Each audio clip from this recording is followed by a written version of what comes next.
السلام عليكم. وعليكم السلام ورحمة الله وبركاته. من هذا الفتى؟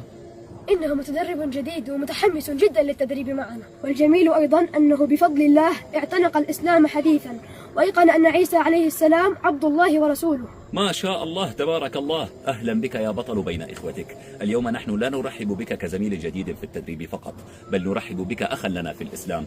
تعال معي لأعرفك على زملائك، فهم الآن مجتمعون في حلقة العلم. تفضل.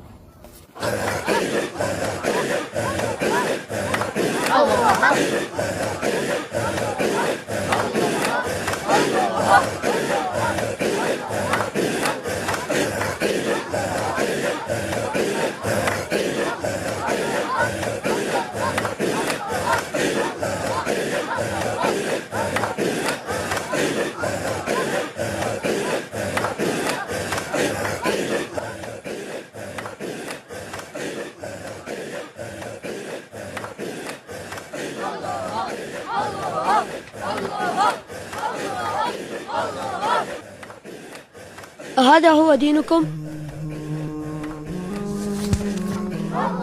ماذا تفعلون؟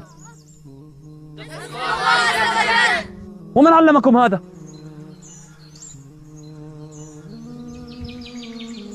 من علمك هذا؟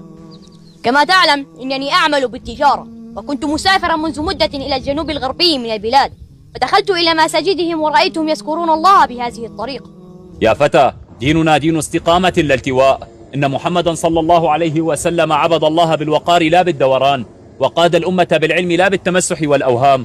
فاعلم أن ليس في كفك نفع، ولا في آهاتكم ذكر، ولا في تمايل رؤوسكم عز ولا وقار، فإنما الله يعبد بالسكينة، والقلوب لا تفتح بالضجيج. القوة في اتباع الأثر لا في ابتداع البشر. فبالله عليكم أخبروني، هل فعل النبي صلى الله عليه وسلم هذا؟ هل فعل أصحابه الكرام هذا؟ هل كان دينهم رقصا وتمايلا، أم كان نصرا وبناء وعلما؟ هل حركاتكم هذه وآهاتكم نصرت إخوانكم؟ إن الحق يحتاج إلى رجال سجدت قلوبهم لله، فاستقامت جوارحهم على طريق المجد.